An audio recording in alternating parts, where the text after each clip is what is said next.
Kurumzari, Manuhuna Yang Bida Punumapo Aha Mamakta Kishore Chandra Wangkem Chana Taran Okchari. Manuhuna, a 360-degree analysis of news and eventa, Ngasi Equina, Kananabagi Damakta, Lakosari Hira Masi, 2009 July 23, the Tokiva Dugumba, Kutoknabagi, Taudu Amada Lake Drava Rabina, Madi Sanjitki. Wahaudagi, Hosik Oira Iba Pibum, Maru Oina, Masduda Masamana Kapani Hain Masana, so Yazakaba self-confessed of Rabak head constable, Tonazum Hero Jitnamasi, Gi case that Pira Iba Anoba, Mayon Aduga, Nahan, Tarik Kunda, Quigi, session judge Takwigi, Magi statement, a CP, and Nabigi Lakmatamda, Judge Masasi Taming long the official over Turama, Chatkibadagi, statement P. Bangam Kidabadagi, Mayam, was a Hangara Ibu Wahang. As they that. कोई करी फाउरी बगे करी ओरकदगे करी no तौरी बसे हाइबसी वाहंग कयाम कोई पुदन वसी खनन ने जगे हादना कोइना थमजबनि अदुबु अखोइना असिगु मिहिरम मसिगी मतांगदा खननबगी दमकता खोइगी इरक्टोजी इलेक्शन बिरिबा पैनलिस्ट सिंगसी कोई अमुक्तंग सकमाइ ताकचद्रिंगे ममांगदा ngasi ब्रेकिंग न्यूज समतंग आइसिक थमजगे हौजिक ngahaki mamang pung 8:9 पापन चटपा दुवाइदा उरिपोक यामबेम लेकाइदा लेबा हानगी joint director AIR regional news unit की थबती पोथा भिगरबदु म्यान हेन सखंग बिरबा BB शर्मा की युमगी थोंगालदा IED बोम अमा पोखाइग्रे हाइबा कोई ब्रेकिंग न्यूज अमा लेरे मसेजदा कोई IED एसी पुलिस ना हाइरपि मतुंगिना स्प्लिंटर दी याउदे स्प्लिंटर कईगुम याउरम बतारगदी हेना सोगपन हेना वाना तारमगनी हाइबगी कोई रिपोर्ट अमा लेरी हारिब मफमसिदा कोई इम्फाल वेस्ट के SP झलजित अमदी ADSP बिक्रमजित अमसी बोमचा हारिब पुलिस टेमसिना थोमजिलगा होजि कइनो ओरिबसे कमाय तौबुनो हाइबदु कोई कुपना यंगसिल हाइबगी पाउतारी मुतंगन निंगसिंग जगे चई हुमफुतरेत सुरबा रिटायर्ड ओरबा joint director AIR regional news unit की BB शर्मा की उरिपोक यामबेम लेकाइदा लेबा मयूम की थोंगामदा IED अमा पोखाइख्रे अचो अखोगी असोपंदी याउदे हाइबा मताई अदुगा हिरम असिदा अखोगी हाइबा थौदो असिबु अखोगी यामना कन्ना कंडेम तौबा अखोगी यामबेम लेकाइ मैरा पाइबी नुपी लुपकी सेक्रेटरी Y मोमोना करी वाफम थंबिरके हाइबदु मयाम मुतंग तामिनसी अखोइना सिगमा थौदोकसे मखोइना करिगिनो हाइबदो अखोगी लेकाइ सिगी नत्रगा कनाहुममदा ओरगसु मखोइ अखोइ सि सुगुम म लेबनी डिमांड लेबनी खोपनी हाइबना सिंगबा सिंगसे मोइ सेंदोकपिरउ ngasi फाउगी मनुंगदा आइगा BB शर्माना अखोगी सिदा लेरिसे असुकुइबा लेरा अबसिदा अखोइ आइगाना अकाइबा म सटपा करिनो सि लेइतेबा लेइत्रगसु मोइ मनुंगदा मरि लेइनरे हना खलगसु लेकाइ सिदा सोकपा पनबा यावरमबा तारगदी अखोइ कनागी मांगजाबन होइबा मोइना तौरिबसि अखोइ लेकाइसिना सुंया यानिंगदे कंडेम तौइ अखोइना सिगमा थौदोकसे मखोइना यामबेम लेकाइ मैरा पाइबी नुपी लुप की सेक्रेटरी Y मोमोना फोंदोखिबा दुनी हाइबा थौदो असि याम कन्ना कंडेम तवी कन याम कन्ना नुंगाइता फोंदोई नुंगांग फोंदोई अमसुंग मसिदा चेनबा मसिदा थोलिबा थौदो थोलिबसि कनानो हाइबदो याम थुना सेंदोपिरो हाइबा अखोइगी यामना हम्बल रिक्वेस्ट हम्बल अखोइगी अपील नि तौजरीबसि अमुतंग हनिंगसिंग जगे चही 63 सुरबा मैम BB शर्मा है खब रिटायर चलब joint director AIR regional news unit की युमगी थोंगालदा IED हजिक ममांग पुंग 8:9 चपदुआदा बोम पोखाइख्रे असोपंदी याउदे हाइबा ब्रेकिंग न्यूज नि थमजरिसी लोले लोलेना ngasi सुगुलबा कोइगी हिरम मसिदा मनु हुनदा खननबगी दमकता कोइ रक्त लेंसन दुना लेबा कोइ पैनलिस्ट सिंग समतंग इंट्रोडक्शन तौजगे आइगे हेक राइट लेंसन बिरिबसी ओजा फुनिंद्रो कॉन्समनी कोऑर्डिनेटर अपुन बलुब ओजा फुनिंद्रो बु ताराम ओक्चरी अदुगा मयादा लेंसन बिरिबेसिना A लांगदोन लेमा कोऑर्डिनेटर अपुन बलुबनी मा लांगदोम सु ताराम ओक्चरी अदुगा आई एक्सट्रीम राइट लेंसन बिरिबेसिना सुनील कराम अगेन कोऑर्डिनेटर अपुन बलुबनी जाबु सु ताराम ओक्चरी आई अहानबा क्वेश्चन असी नहान अखोगी थोखिबा अखोगी स्टेटमेंट पीबा लागा जज लेरमदना असुवाइना अखोगी याम हाई प्रोफाइल ओबा केस ने हाइतारे मसी लेबाक मियाम नसु ngainariba अदैदि हेरोजित मसाना सु होय हाइदि हाइग्रे ऑन कैमरा दा सु हाइग्रे मीडिया दा सु हाइग्रे दुबु कोर्ट ता चलगा हाइबा हाइसना ख्वाइदि मरु ओइनि हाइदन लेबा ngainari मतम सेजा सुमाइना जज लाक्ते हाइदना यैथोखिबा मार्च तारिख 5 दा यैथोखिबसिदा कोइगी अपुनबा लुपकी हाइबदि कोइगी केस असि मतांदा याम कन्ना मायोन याबिरिबा कोइगी लेंसन बेब सिंगी रिएक्शन अमता हान लौजगे ओजा फुनिंद्रो करी रिएक्शन ले यस मसोय हाइजगे याम सेंगना मियाम नंगाइना पुसे होय लेबा नेशनल की लोकल की मीडिया सिंगदा हाइबे हेरोजित ना माना हाना पीगी स्टेटमेंट CBI ना हाना कलेक्शन तो की मदिगी ओना तेना बता मा मसामकना हाइबा ngसाई संचित असि हातपनी लोइना मतमदा मंगदा खुलाई लेरमदे हाबना Simba अनौबा yamna dimension ama anu development ama manipur miyam do khakta na tanang asi akoi international gi community sing ulak pasi it is very much yamna layuk phaba madi akoi yamna nungai phawi but the problem is that hana ti halka da kaida madu ki fan counter gi mayamam lekhi adu bugu madu gi matong da anuba live hero chit ki ma ki confession si media da natraga local media da natraga electronic ki natraga any printing da tawkhiu mayam lerga shu legal gi judicial gi oiba adumba confession asi akoi miyam ngai rakpani maramdi masi chapchana karimba akoi gi media da natraga akoi gi printer natraga tawbasiti sumna akoi gi hoi understanding amati akoi sigi pochimati leire habigi akoi da phili tawe adu madumakna law oina practical oina sanaba yabagi pot leitabnina judicial confession do akoi yamna thawa yauna amati even mana court lakpa pawda madugi miyamna protection pinanaba monda hangoidanaba kidanaba monda khanjari wakal na do fazana full expression pinanabi dangta akoi ready tawjabani manipur miyamju ngaidun leibani do unfortunately hariba tang nipan hokiba dumba February da mana magi che sang watpa natraga affidavit sem sagidabdi piba ngamdragasu tang kunde yethokiba haibadi hokiba tang kunde sidhi compulsory magi confessional judicial confession asi piba galoina na anoba dimension ama anoba mihat asi matangda masi pura international issue mo erne na koi kanjara tubu judge lakidaba masa monasu tang kunde tawni haina mana hearing ji lepamaga masa lakidaba haibase very unfortunate yamna laibak thiba seng habda masi yamna achoba conspiracy ama not only that particular leiba paliba sarkar na ni khangde amani khangde haiba singasna not only ekoi gi leiba security forces da natraga kaida employees da sumna khaki mogi khabai sara saba khakta natana leiriba ekoi gi law gi guardian weriba ekoi indian constitution gi guardian weriba adungba court of power natraga judicial gi pot of madu kanagumba angam thoksina interfere torabra khabai sara sarabra haibase masi sumna apun bulu khakta natana masi manipur gi myamna phawdu ngam lo haiba famsi deina ahamada in thamjini basi okay aji oza phul nurek when lakhat chaba yari basi akoi gi leibak ki wayel taunanabani asengba puthoknanabani haina leiriba wayel seng asi phawbada kanagumba gi khujil thorangna masi leigrabra haibasi wahang ama oiri haina oza phul nurek takpiri aje imalang do khoi lakchaningi si khoi numitumakta da khoi gi maru oina numitugi mathang da su khoi ngarang da khoi pangthokhiba khoi gi mifam da su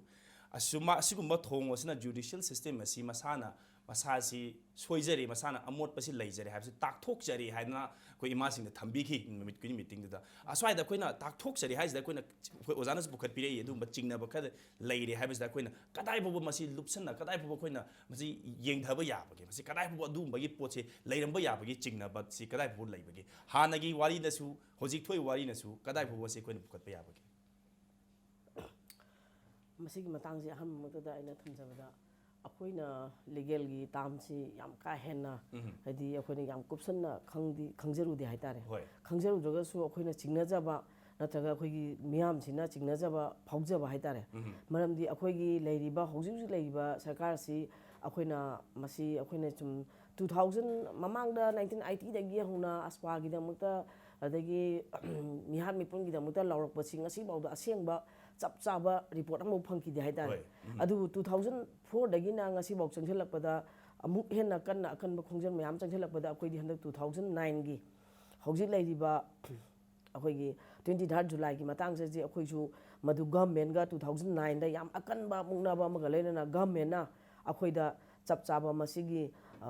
responsibility amaga utpi gi haitare makamaina utki haikanda CBI da sinaraganda masigi chap chaba kainoma puthok chagan haibagi government masana su yajaba aduga manipur miyam da su government na su madu chapchana phire ama thambigi haitare adu huji phawba khoisi puthokna lakpaisda kai lege na khoisu akhoi apun baluk side tagi or na to civil society organization mayam dagi khanjaraga leijai tansa talaga sida herojitna ma masamangna sumain tawbani haikanda akhoina yam thajajaba mangonda akhoina kaiti ma asemba achumba ma tawrokadra ma mayam ma mamangda loloroga su hojiti mana miyam gi damukta khalaga tawrokani haibi thajaba di akhoida leijai haitare adu nahan khangkhangodna February date 20 sida leramdaba si akhoina hojiki akhoi oja phulino haibi adumaina akhoina su masi yamna masi government na mangonda pressure ga piba khotpa leiraba jala natragana kamain tawbujano na khalubasi akhoina haipet chawrakpa madu oigadra natraga oiroidra haibase akhoina hojik sum chawrakpa akhoina legal gi mayam ama sum khara sum tanajabada madumakti oigadaba mande maramdi sarkar na government na ngammi hairaga su judiciary dadi ꯑꯗꯨꯛꯀꯤ ꯃꯇꯤꯛ ꯃꯣꯏꯅ ꯍꯦꯛꯇ ꯍꯛꯆꯟꯅ ꯅꯝꯃꯠꯂꯒ ꯇꯧꯕꯁꯤ ꯌꯥꯔꯣꯏ ꯍꯥꯏꯕꯒꯤ ꯑꯩꯈꯣꯏꯅ ꯍꯥꯏꯐꯦꯠ ꯁꯨꯝ ꯁꯣꯔꯁ ꯑꯃꯗꯤ ꯂꯩꯖꯩ ꯍꯥꯏꯖ ꯑꯣꯀꯦ ꯍꯣꯏ ꯆꯤꯡꯅꯕꯗꯤ ꯐꯥꯎꯏ ꯍꯥꯏꯕ ꯋꯥꯅꯤ ꯑꯗꯨꯕꯨ ꯑꯗꯨꯃꯛ ꯑꯣꯏꯕ ꯌꯥꯕꯗꯨꯗꯤ ꯑꯣꯏꯊꯣꯛꯄꯗꯨꯗꯤ ꯈꯤꯇꯪ ꯋꯥꯒꯅꯤ ꯃꯗꯨꯗꯤ ꯑꯣꯏꯔꯝꯃꯣꯏꯗ꯭ꯔꯥ ꯍꯥꯏꯕꯅꯤ ꯑꯗꯨꯕꯨ ꯑꯟꯐꯣꯔꯆꯨꯅꯦꯠꯂꯤ ꯑꯁꯨꯌꯥꯝꯅ ꯑꯩꯈꯣꯏꯒꯤ ꯌꯥꯝꯅ ꯃꯔꯨꯑꯣꯏꯕ ꯀꯦꯁ ꯑꯁꯤ ꯑꯇꯦꯟ ꯇꯧꯕ ꯉꯝꯗꯅ ꯑꯣꯐꯤꯁꯤꯌꯦꯜ ꯇꯨꯔ ꯑꯃꯗ ꯇꯃꯦꯡꯂꯣꯡꯗ ꯍꯥꯏꯔꯤꯕ ꯖꯁ ꯑꯁꯤ ꯆꯠꯊꯣꯛꯈꯤꯕ ꯍꯥꯏꯕꯁꯤꯃꯛꯇꯤ प्रजा ꯃꯤꯌꯥꯝꯅ ꯂꯩꯕꯥꯛ ꯃꯤꯌꯥꯝꯅꯗꯤ ꯈꯤꯇꯪꯗꯤ ꯅꯨꯡꯉꯥꯏꯇꯦ ꯍꯥꯏꯕ ꯋꯥꯐꯝꯗꯨꯗꯤ ꯂꯣꯏꯅ ꯐꯥꯎꯅꯩ ꯍꯥꯏꯕꯁꯤꯅꯤ ꯑꯩꯈꯣꯏꯅ ꯄꯦꯅꯦꯜꯁꯤꯡꯅ ꯊꯝꯕꯤꯔꯤꯁꯤ ꯑꯣꯖꯥ ꯑꯩꯈꯣꯏ ꯀꯩꯅꯣꯗ ꯑꯣꯖꯥꯁꯤꯡꯅ ꯂꯥꯛꯆꯅꯤꯡꯉꯤꯁꯤ ꯒꯃꯦꯟꯠꯀꯤ ꯍꯧꯖꯤꯛ ꯂꯩꯔꯤꯕ ꯑꯦꯄ꯭ꯔꯣꯆ ꯁ꯭ꯄꯦꯁꯦꯜꯂꯤ ꯑꯩꯈꯣꯏꯒꯤ CBIꯗ ꯁꯤꯟꯅꯈ꯭ꯔꯦ ꯍꯥꯏꯅ ꯂꯩꯔꯝꯕꯗꯒꯤ ꯀꯦꯁꯁꯦ ꯑꯃꯔꯣꯝꯗ ꯍꯥꯏꯔꯒ ꯆꯠꯊꯖꯔꯒꯁꯨ ꯑꯩꯈꯣꯏꯒꯤ ꯀꯩ ꯍꯥꯏꯅꯤ ꯑꯗꯨꯝ ꯂꯩꯔꯒ ꯑꯩꯈꯣꯏꯒꯤ ꯁꯨꯒꯨꯝꯕꯁꯤꯃ ꯅꯥꯏꯔꯣꯏꯗꯕ ꯐꯤꯕꯝ ꯑꯃ ꯂꯩꯔꯝꯕꯗꯒꯤ ꯍꯧꯖꯤꯛ ꯑꯃꯔꯣꯝꯗ ꯍꯥꯏꯔꯒ ꯑꯩꯈꯣꯏꯒꯤ ꯏꯁꯣꯔꯒꯤ ꯃꯁꯛ ꯑꯣꯏꯔꯕ ꯍꯥꯏꯇꯥꯔꯦꯅꯦ ꯑꯄꯨꯟꯕ ꯂꯨꯞꯅꯁꯨ ꯊꯝꯕꯤꯈꯤꯕ ꯑꯩꯈꯣꯏꯒꯤ ꯋꯥꯍꯩ ꯑꯩꯈꯣꯏ ꯑꯄꯨꯟꯕ ꯂꯨꯞꯀꯤ ꯏꯃꯥ ꯑꯩꯈꯣꯏꯗꯗꯤ ꯍꯦꯔꯣꯖꯤꯠꯁꯤ ꯂꯥꯏꯒꯨꯝꯕꯅꯤ ꯍꯥꯏꯅꯁꯨ ꯐꯣꯡꯗꯣꯛꯈꯤꯕ ꯑꯩꯈꯣꯏ ꯇꯥꯖꯔꯦ ꯑꯗꯨꯅ ꯑꯁꯤꯒꯨꯝꯕ ꯏꯁꯣꯔꯒꯤ ꯃꯁꯛ ꯑꯣꯏꯔꯕ ꯃꯍꯥꯛ ꯑꯁꯤꯅ ꯀꯟꯐꯦꯁꯟ ꯑꯃ ꯇꯧꯔꯛꯄꯗꯒꯤ ꯍꯧꯖꯤꯛ ꯀꯦꯁ ꯑꯁꯤ ꯌꯥꯝꯅ ꯆꯥꯎꯅ ꯃꯥꯏꯌꯣꯟ ꯑꯃꯗ ꯂꯥꯛꯑꯦ ꯍꯥꯏꯕꯁꯤ ꯍꯧꯖꯤꯛ ꯃꯌꯥꯝ ꯂꯣꯏ ꯌꯥꯅꯔꯕ ꯉꯥꯛꯇꯅꯤ ꯑꯗ ꯍꯧꯖꯤꯛ ꯑꯩꯈꯣꯏꯅ ꯍꯪꯉꯤꯁꯤ ꯑꯁꯤꯒꯨꯝꯕ ꯀꯟꯐꯦꯁꯟꯁꯦ ꯇꯧꯔꯝ ꯐꯥꯎꯕꯗ ꯒꯚꯔꯟꯃꯦꯟꯠꯅ ꯍꯧꯖꯤꯛ ꯐꯥꯎꯕꯗ ꯁꯕꯖꯨꯗꯤꯁ ꯑꯣꯏ ꯑꯩꯈꯣꯏꯗꯤ ꯀꯦꯁꯁꯤ ꯂꯩꯕꯅꯤꯅ ꯑꯩꯈꯣꯏ ꯋꯥ ꯉꯥꯡꯕ ꯌꯥꯗꯦ ꯍꯥꯏꯅ ꯆꯨꯞ ꯂꯨꯞꯄꯒ ꯂꯩꯔꯤꯁꯤ ꯑꯣꯖꯥ ꯃꯁꯤ ꯑꯣꯖꯥꯒꯤ ꯔꯤꯑꯦꯛꯁꯟꯗ ꯀꯔꯤ ꯄꯤꯕꯤꯅꯤꯡꯉꯤ ꯁꯤꯒꯤ ꯃꯇꯥꯡꯁꯤꯗ ꯑꯩꯈꯣꯏꯅ ꯅꯩꯅꯔꯤꯁꯤ ꯀꯃꯥꯏꯅ ꯇꯧꯒꯦ ꯍꯥꯏ ꯀꯥꯟꯗ ꯍꯧꯖꯤꯛ ꯑꯩꯈꯣꯏꯒꯤ ꯍꯥꯠꯂꯤꯕ 2009ꯒꯤꯗ ꯑꯩꯈꯣꯏꯒꯤ ꯔꯕꯤꯅꯥ ꯁꯟꯖꯤꯠꯀꯤ ꯁꯤꯕꯒꯤ ꯑꯦꯄꯤꯁꯣꯗ ꯑꯃꯗꯨꯗ ꯑꯩꯈꯣꯏ CBI ꯁꯤꯟꯅꯈ꯭ꯔꯦ CBIꯗ ꯁꯤꯟꯅꯔ ꯃꯇꯨꯡꯗ ꯆꯍꯤ 8 ꯁꯨꯔꯨ ꯐꯥꯎꯕꯗ ꯑꯩꯈꯣꯏꯒꯤ ꯍꯧꯖꯤꯛꯐꯥꯎꯗ ꯃꯥꯒꯤ ꯆꯞ ꯆꯥꯕ ꯂꯝꯂꯥꯡ ꯂꯝꯖꯤꯟ ꯀꯔꯤꯅꯣ ꯍꯥꯏꯕꯗꯨꯃ ꯂꯩꯇ꯭ꯔꯦ ꯑꯗꯨꯕꯨ ꯃꯤꯌꯥꯝꯗ ꯆꯤꯡꯅꯕ ꯐꯥꯎꯕꯗꯤ ꯑꯗꯨꯃꯛ ꯂꯩꯕ ꯁꯤꯒꯨꯝꯕꯁꯤ ꯁꯍꯔꯒꯤ ꯃꯌꯣꯟꯗ ꯑꯩꯈꯣꯏꯒꯤ ꯃꯤꯑꯣꯏ ꯂꯥꯛ ꯀꯌꯥꯅ ꯇꯤꯜꯂꯤ ꯃꯐꯝ ꯑꯃꯗ ꯑꯗꯨꯒꯤ ꯃꯊꯛꯇꯁꯨ ꯑꯦꯁꯦꯝꯕ꯭ꯂꯤ ꯐꯝꯃꯤꯕ ꯃꯐꯝ ꯑꯃꯈꯛꯇ ꯑꯩꯈꯣꯏꯒꯤ ꯂꯥꯜꯍꯧꯕꯝ ꯂꯥꯛꯑꯒ ꯑꯩꯈꯣꯏꯒꯤ ꯔꯕꯤꯅꯥ ꯍꯥꯠꯄꯅꯤ ꯑꯗꯨ ꯍꯥꯠꯄꯅꯤꯒ ꯍꯥꯏꯕꯁꯤ ꯃꯤꯌꯥꯝꯅꯗꯤ ꯑꯗꯥꯏꯗ ꯑꯩꯈꯣꯏ ꯊꯥꯖꯕꯗꯤ ꯂꯩꯇꯦ ꯕꯠ ꯑꯥꯏꯟꯒꯤ ꯑꯣꯏꯕ ꯋꯥꯐꯝ ꯑꯃꯈꯛ ꯂꯩꯕꯗꯨꯅ ꯃꯔꯝ ꯑꯣꯏꯔꯀꯥꯟꯗ ꯑꯩꯈꯣꯏ CBIꯒꯤ ꯏꯟꯀ꯭ꯋꯥꯏꯔꯤ ꯂꯥꯛꯑꯀꯥꯟꯗ ꯀꯔꯤꯒꯨꯝꯕ ꯈꯔ ꯇꯧꯔꯛꯀꯅꯤ ꯍꯥꯏꯕꯁꯤ ꯃꯤꯌꯥꯝꯒꯤ ꯑꯩꯈꯣꯏꯒꯤ ꯐꯤꯔꯦꯞꯅꯤ ꯑꯗꯨꯅ ꯁꯤꯒꯤ ꯐꯤꯔꯦꯞꯁꯤꯒꯤ ꯆꯪꯁꯤꯜꯂꯛꯑꯀꯥꯟꯗ ꯍꯧꯖꯤꯛ ꯑꯩꯈꯣꯏꯅ ꯌꯥꯝ ꯀꯟꯅ ꯍꯪꯅꯤꯡꯉꯤꯗꯤ ꯃꯃꯥꯡꯗ ꯇꯦꯍꯜꯀꯥꯅ ꯐꯣꯇꯣꯒ꯭राफिक एविडेंस अमा पुथो फावदा अनीसुबा एपिसोडता थेंगजु थेंगना हेरोजितना अखोई हाटलिबा रबिना हाटपदो आई इसामंगना हाट अखोगी संजितना हाटपनी हाइबदु नत्ते इसामंगना हेरोजिची अखोगी केनो संजिची कापगा हाटपनी मंगोंदा 9 mm फंगदे हाइदना सुक फजना मियाम द वारोल थमीबा पोटसे सिदगी हेनबा एविडेंस कराइदगी लौगदोइनोबा अदुना लैरिबा एविडेंस फंग फावदा मणिपुर की गवर्नमेंट ना अखोगी लैरिबा होम पाइरिबा इवन चीफ मिनिस्टर बोबदा मसिगी मतंगदा चप चाबा अखोगी डायनामिक्स अमगा फोंदोक्तबसे सुगुम्बा मयाम सिंगसिना मणिपुर मयामदा चिंगनरेइबा मयाम सिंगसे अदु इतारदी अनिरक सुबा अखोगी हेरोजितना मसागी मरांजा जरगा थोलैबा पोट असिदा अखोगी करम अचुम्बा पांबाय अमा पोरकनबा होनबदा डायरेक्शन पीबगी महुता यामना चिंगनिंगाई ओइबा पोट खरा थोललकपदौना तौरिसिना अखोई मिहात पसे अचुम्बा वेल अमदा पुथोकपा ngमरुद्रा हाइबगी चिंगनबा मखक अखोई मियामदा फावबा लैजबनी अदुना हाइरिबा लैरैबा मयाम जिंजे अखोई कुइना 1980 दगी अखोई मी फारगा हाटपा अदगी अखोई मफम मरांग खंगदना थीबा खंगदबा सुगुम्बा मयाम अमा लैरैसि कुइरबनेबा अदुना हाइरिबा कुइरबसिगी तांककसिदसु अखोई हेरोजिची मी हालुबा मेमनिसिमा लैजरे लैजरगा मतुंगसिदा माना थेंगबजु थेंगना आई मागी मेसेजता अखोइना मियामना लौसनजरिसि कना मागी मेसेज तो नेबा करिनो कना अइना ngasi थोलैसि आइदि सिरसु यारे आई मी हाटपा अमनी बट हौजिक लैरिबा लेंगाक्सिना मीजी हाटपगी अखोइगी फारगा अखोइगी खंगनबा फेक एनकाउंटर की सीरीज अमा चथरैबा पोचे तुंगा हौगलैबा मिरोल सिंगसिदा असुम्बा लंगलांजे लेमखक पुथोकांदा अखोइगी असुम्बा वाइल अमा पुराकांदा मणिपुर की लेंगाक्सिगी असुम्बा फिरे अमा चचरजनु हाइबगी फिरे अमादा हेरोजिकना थोलपसे swaggy तांगकसिददी Manipur मियामना माबु अखोइ support तौई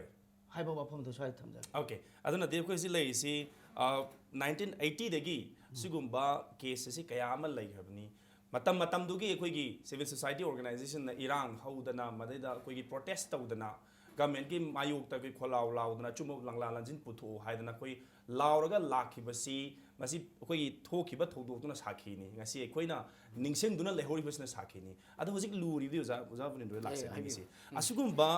asuk yamna luraba akhoi case stage da akhoi hariba akhoi 1980 dagi chatharaiba akhoi sugumba extrajudicial killing mayam si phongdokpa yanabagi akhoi tanza ama la kansida matam dugi akhoi haugiba ihaudu da yaugi mi singse ngasidi akhoi ke haini tumin na mamai leithokhiba donu uba hai tare masi ai akhoi mapan gi akhoi media amagi wa akhoi moikei makoi wa haida ai quote tawjarabada media na sumaina manipur gi da leiba pot ama khoina putho phauda manipur si mai haudu si kari gino mai hauhan gen tawbudi na te adugu mana khoina khangi ba na khoina thengnei awaba do madu khar da su kokse sunu haina khoina si putho pi ri phauda noina tumina lei si kai no haiba yam ikai ningai oiba wahang ama hangai mada khoina hangi se duni na matam dugi di oi khoi panglau di law ba adugu asugumba achau evidence ama thola kan de khoi ngasi kai gino tumina lei sai bisi oja wakhane kai ni lo ya ai thamjake madu samdri mangda kitang ai ngasai gi usiki pochima ai haibadi haipet mangda thamgi ba ngasai gi 1980 kare hero pedin hojibo laiba ngai fan counter da haibetare yam singna koi gi extra judicial execution mayam ama like so far masigi leiba mayam sing asi masi koina civil society coalitions the human rights and United Nations sina koi collection tawjaraga the special rapporteur koi gi Christoph Henry da koi masigi 1528 cases koi tawjaki bani maramde koi submit tawjabani magi India ki mission da lakwa du mai visit amada ado sumi ado ngasai gi hat khima mayam sing asi ngasai gi leiba under the armed forces special project kare haitare koi dijur haiba tare maramdi maduda armed forces special project sida koi Indian army da maru ina maduda ahen ba shakti piraga moda ngasai gi haning matam da hapya ba kamning matam da kapya ba some allegation piraga haibadi masi lep no haibada ma sian bada kapani du topani haibada sing mayam lekrai that means hapya ba gi even causing to death people ya ba gi provision kra armed forces special project ya then aduga usik leiba ngasai gi so called the combined force igara natraga koi gi leiba state law enforcement agency haitare makoina chathariba porcity de facto impunity ne haijriba anam at any cost ma se isang china manipur da chatharakpa mayam sing manungda ngasai fan counter ni ti mayam haina ba extrajudicial killing ni tum haina ba but masi akoi vividly ngasai gi leiba layman chin hack ta sengna khangi ba city ngasai gi kyalka na magi news agency puthok ki ba ngasai inauction ni thambi ki ba ngasai gi with photo golena na magi fan counter sini sasan ba kuthong da hat ba city samaina chingthoi samaina tawi adagi kapu mutum da samai puthok ba everything clearly picture si utkrabana ba kyalka gi then second point ngasai gi laiba ngasai gi kano sima lae hero ji ke ba humji ba ana manipur da thoki ba sungba fan counter khangde ma khangde sungba extrajudicial execution to gi myam jingchi jesi na myam hogi ba adagi apun balu sem na masigi da mukta koi tongan struggle myam laki ba adu bo ngasi faw ba ekoi na justice pangta ba haibati logi matung na husik supreme court ka ida ngasai case myam pending leina kotna khar makai ti lakta na te masi su a kind of people movement dagi tholpa so outcome ama so koi fruitful oi ba dung ba por mani masi su depend on that our people movement sidagi lakwa outcome ne na I lojake simasu leire then hojik si hojik hungry wa hangsi yam crucial oiba aduga ai mamang du sai na thamjigi ba famdani maramdi tialka gi ports me leire second point ngasai gi hero chitna marxi smai to na khut thona ba the nate sasina ba khutong da hatpani mongonda nongma yormde matam madu da haibana singo magi phajaba statement ma am pire but haiba statement isina ngasai gi leiba dung ba national gi news da natraga local gi pot pi gi matam da ngasai gi sumna ka ki magi yamna khara informal di oiba haibadi madu magna heta practically sana pa yaba ngasai gi judicial confession ama haibadi court madu puthok thok pot ngang boitar ga di court na madu gi magi confession statement gi matung na natraga or magi leiba statement gi matung na to yaba monda torpa yaba pot mayam ama wai mathang madu senari ba mana ngasai haigi bo phum duni aina thabo si pangthok ki matam da engor singnaba nungai ta ba shawningba ki ba kaimda legite maramdi mase mathak tongba matam madugi additional SP tune engonda dokthok ro haibani means loisang ro haibani adi mathakta matam madugi CM amadi DGP masamuk knowledge le haibani singo mayam lebetagi man haiki bani ko herojin phongdo ki bafum da aduna aduma mayam amadi ngasai ki national dan traga local news da statement de pongai but magi affidavit ama yamna tang kunji da magi judicial confession ama haibani judge ami mangda record to ya mongda phongdo poiragadi some toba ya pot mayam su koi lebene tubu ngasai ki legal gi pot yeng matam da tangai fadana mana phongdu potu ngasai ki khar informal formal da pot khar lebena budu koi moment ji koi natragana koi people gi kano ji khar war pra haina ya adabu aina thamdina point di masigi matang da CBI da case sinana ba नत्रग मसीगी अचुम्बा लंगलांग तौन बदम अपन बुलुप ना the working committee of the अपन बुलुप ना है बा ngasai 2009 gi ngasai gi rabina masung sanjik kim hasida amang pa phangna tung ba people movement ba people struggle mayam to ki madu gi response bina na ba mother double bullet ka ki ba light bullet ka na mayam so pa nangan ki ba mayam lai re adegi mayam even ai gi inaction bokta natraga hanubi phau mayam ma koi national security act book to na jail thang bi mayam lai ana madu gi matung da people gi achu movement ding matung na hai ba di cbi da sinadana sigi lai ba ngasai gi amuk leiriba high court na session court ta thagle degi cbi na charge sheet mai police personnel mapol including the inspector mathematics yaw na thaglo charge sheet ni adumba charge sheet adu amuk akoina thamjini bati madu yamna sengna madu kanaguba agency na traga karigumba madu akoi investigator singna ano evidence na traga ano report khara amuk inong na phangba targadi koi gi cip shigi matungina amuk further investigation dorga mayam singsi yam phajana amuk evidence man to ka charge thagat pa yabagi pot mayam chile aduna ikoi yam sengna tumin lebati na taba adu bu ngasai gi legal gi loophole chi kadai kadai de leiri kamai to ga koi hai ba chap chap mi hat sigi right justice is kamai phangni habna singba ngasai ai marup lang don su thambi gi badini koi any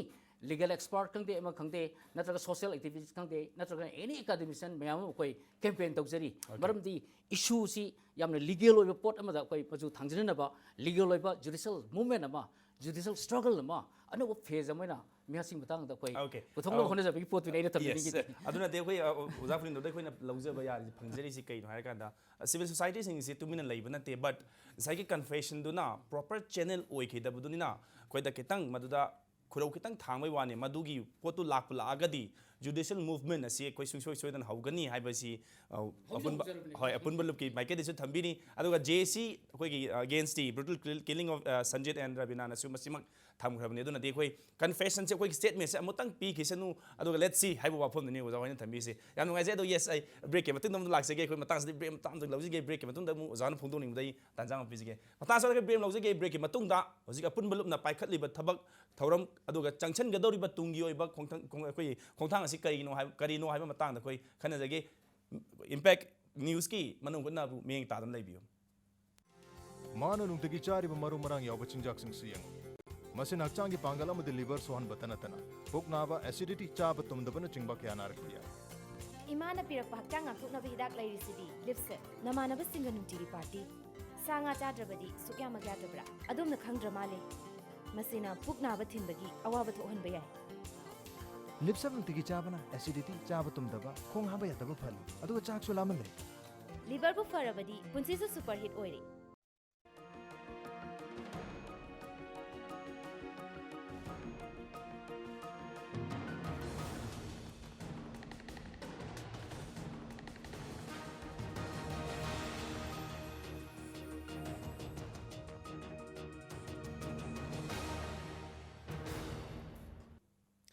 break ki matung da manung hona yeng video puno po amuk kanna taram oksari ngasi koina khana jariba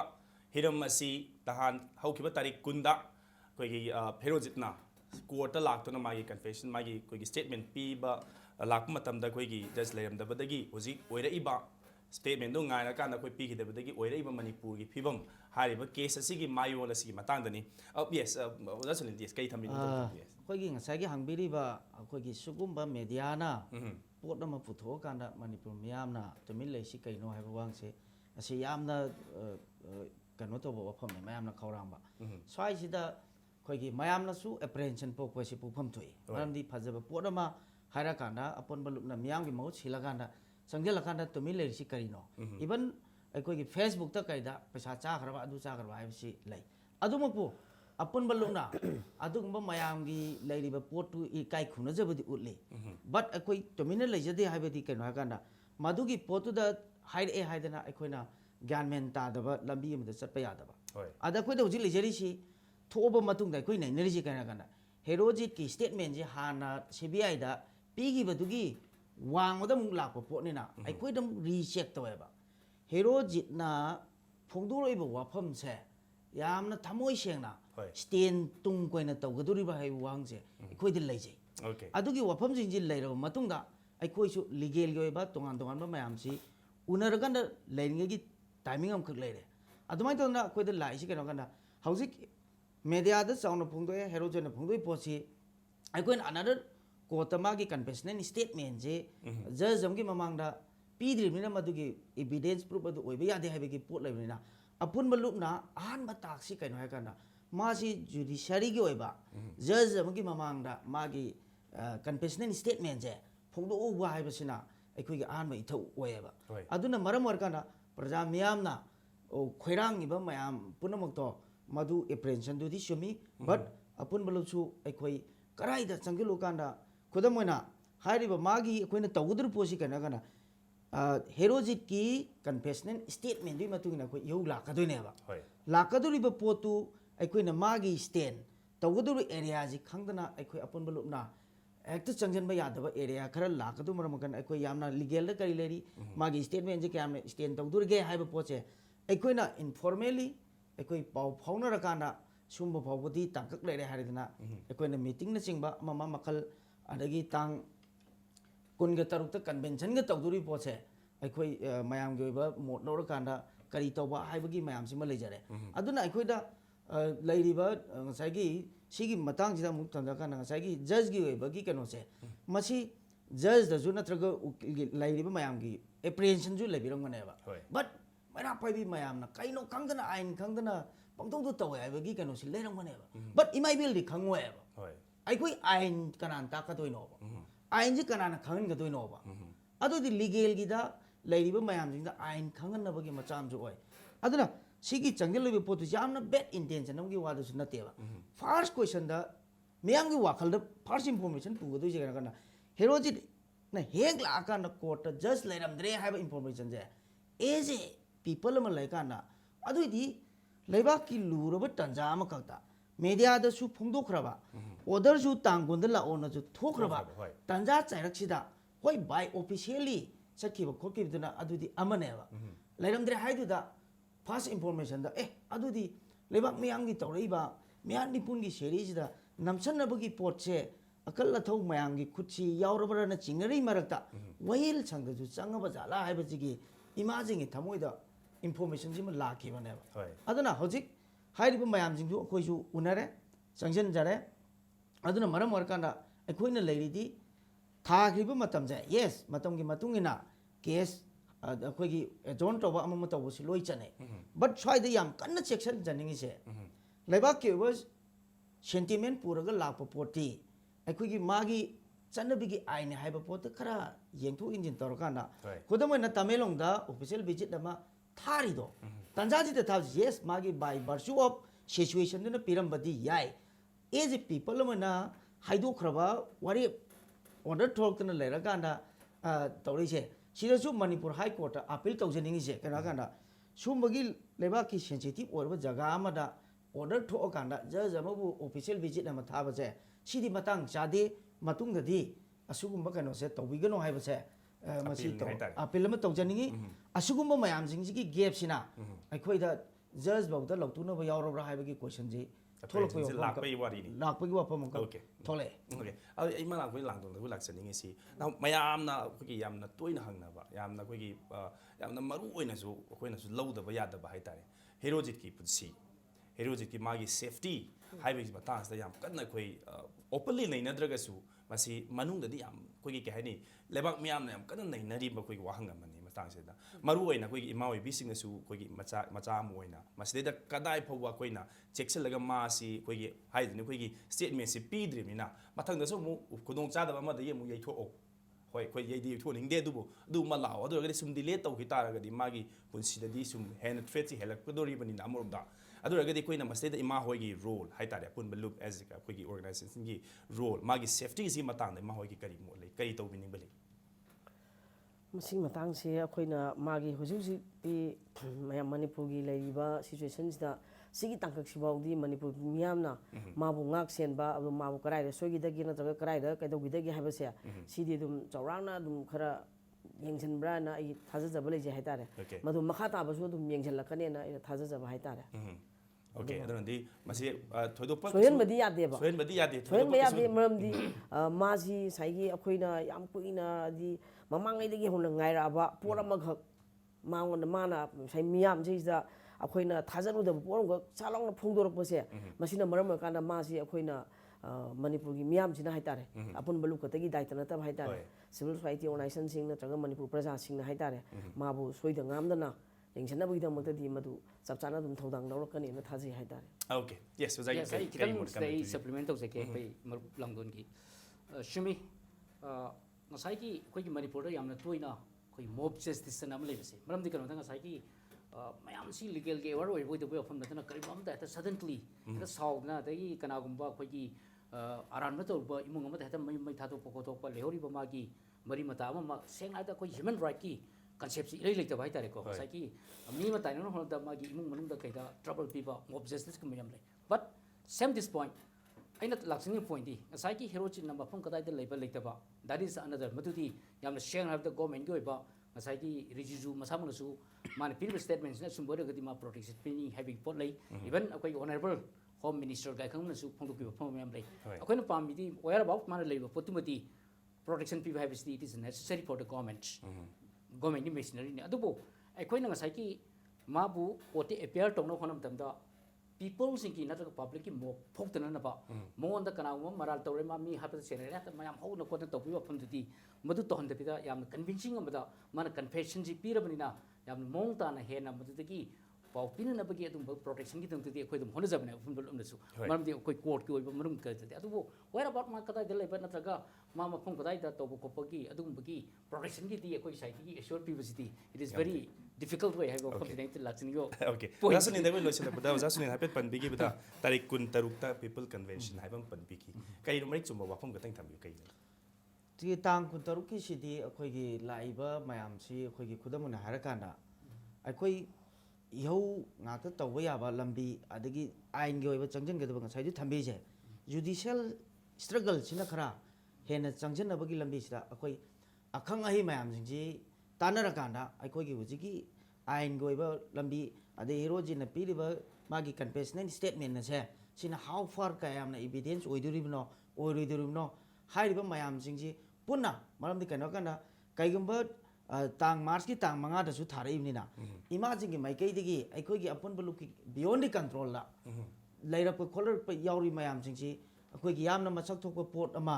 A Sumba people convention नदुदा कोई आइन की ओइबा port जो कोई यावी होना कोई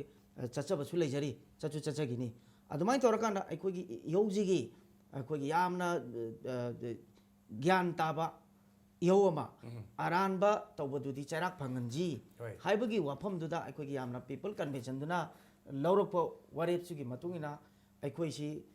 करम्बा कोगी आइन की ओइबा पोता करम्बा मकैगी हापकांदा मतिंग पांगदगे अहोराक हाइतारेने सुगुम मसिंगसी नानथोक्तनबा अदुरा स्वाइगी कोगी यामना खोइरांगदना लाइसी कनगना मसिदा आइनगी अदुगी अदागी गाना मणिपुरदा चनरक्तबै पोट्र लाइसी कोगी जुडिशरी सिस्टम दसु कोगी यामना स्पीडी ओइबा जस्टिस तौरक्तबा अदगी क्राइम मैमजी सुम लेरपा नमगन सुम चसलकपो मयामजी लेरकाना इहोगिना सीरीज नाइना वांखला लेबा खुदमना हौजिक पेनदबा नुंगाइता अतैदि लोइना नुपी अंगांगी ओइबा सिमा तोखरकांदा मियान मिपुलगी चथरपो मतमदा अखोइदा हुजिक लाइसी इशू अनि सिनेबा याम वेरी इंपोर्टेंट अमा लाइबा टारगेट से वन इज कनो कांदा अखोइगी 2004 दा मोनोरमागी इशूदा सिदा मई हौना मयाम पुनमक ला कनो कांदा ममांगदगी अस्पागी चैथिंगने पीरे पोसिगी एविडेंस विथ प्रूफ से क्राइदा लेरिगेने पीपल न थीरगा लापदो मोनोरमागी दा तारेबा अदुना मोनोरमादी तारकांदा अखोई आर्मी की लाइरिबा मूवमेंट से खरा हंदगरे अदगी हंदगरे दी मीन्स अखोई मियांग की मूवमेंट ना गो बैक इंडियन आर्मी बो इमेजिन ना लाउथोगरे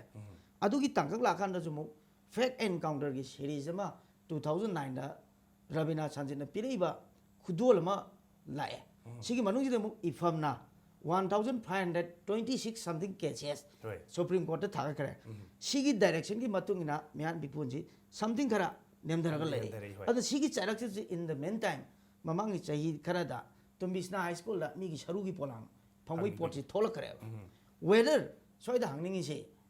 मणिपुरी मफम कयादा मलेंग मफम कयादा मी असीबगी नत्रगा मिगी शरु पोलांग से लोई फंगेबा अदु ngasi तुम्बिसना हाई स्कूल दा สรุปพลังพังกันนะมันนี่ผมไม่ยามนั่นล่างอีสิกรีกินอชินเนบล่างไม่มาเริ่มที่กันไว้กันนะไอ้คุยอังทากิชนะมาสานนั่นตัวโลเกลโลเกนตัวพากิไปเสียกระไรเลยดีกันนะฮาลิกให้ไปเสียอะไรบอกกอร์เมนต์ชนะปีเดตัวมันมากันนะตัวมิสนาสกุลสรุปพลังพังมิชิกันนะไอ้กิอิชาโดไอ้กิอินาวโดช่วยนี่ยาวลงกันนี่อะดูมาตั้งแต่เบสเชมมาตั้งแต่กุลเลยเลยแบบมาพุ่มอวยแบบนี้นะชุกุมบกี้เอเปรนชันมายามาคุยโลชั่นเดบจัสติสพังเดบมายามสิกี้ขอเราที่หลักกันนะแต่เช่นนั้นกันนะไอ้คุยกิทุมัดละแบบมายามสินะหลักกันอิโมชันเลยแบบพอดชิสัมตันเจ้าเลยนี่อะดูนั่น likewise ไอ้คุยกิเฮโร่จิกี้สเตทเมนต์นั่นก็เลยใช่ไหมจะมีฮาร์ปนี่อะดูมาร์กี้มีฮาร์ปกี้ใช่นักเช่สติ let them court decide ต้องจะนอบให้ดูในทำได้โอเคยังภาษาว่าพัมนี้ดิฉันสิ่งนั้นคุยไล่บาสิกุมบาทับสิ่งนี้แต่มาพมาคังนั่นอีโหเอตฮอร์กามาได้คุยกางหงสายไปกิมโหตมาสยามนะมุนนะตระตระท้องนะขันธารกา judicial โอ้ยบา right way the movement นะมาแต่วันนี้ให้ริบสิคุยกี่หลักก็ต้องริบ date 26ท่าสิกี้เสร็จ the people convention อามาแต่วันก็มาดู decide แต่วันก็การ future course of action เราคุยกันได้กี่ให้บสิขันนักนี้มาดูกี่มาตุ้งอินะคงทางสิ sanction กันนี่ให้บาปุ่นบรรลุกี่ว่าผมสิ่งที่ทำบีสิยามตรงไหนสิไอ้ว่าจะดูมาทำเดียบพิจารณาไม่ดูมาทำสิคิดตั้งเห็นดูคิมนะคุยไม่ได้ฟังตั้งอีกโอเคอยากเต้นนะทำบีว่าจะทำสิ26กี่สิไอ้นักสุนินะหมายว่าทำดีเลยมารู้ยังไงใช่กี่คุย legal movement นะมา judicial movement นะมาลาปสิ not only particular คุยกี่ state เลยที่ว่าตรงนั้นแบบคุยกี่ memorandum หมายว่ามัน submit ตัวมา authority อันนี้เลยนั่นคุยกี่ India กี่เลยว่า home minister สิ่งมวยตะกันตัวไป even national human rights commission แต่คุยเสียท่าว่าಅದು ngasai na thamji ki bidin ngasai CBI da su anuba foreign investigation nang tang mo na close stone mutu chapter tu lok tharaga makha da foreign investigation tong na ba amadi national amasu international UN bok tai koi mi ha si ta judicial oi ba tung ba campaign ama movement ama tong na bi ga tung ba wari pa masu na sei sa koi long na pi ki tangai for the podcast so koi oi pi ai ho phom si tham ya no ai je koi hari ba sugum ba convention si mai park na chom ba mai ona ma porpang ambo oi sino hai na koi impact ki mi ai ke su thamjari duga apun malupki coordinator ahum nang asi sigumba hiram stage apun malupki kari phirep lai ribagi kari khongthang lai ribagi haiba du marik chumna thambi bagi namakta lengsin bari ba ahum bo mukan nei kok nonna koi khurumjari loina matang sida ngasi goridi manu hunna loisin jabag loina yengbiro pun mukta ikai na ba ya tang ni jari thank you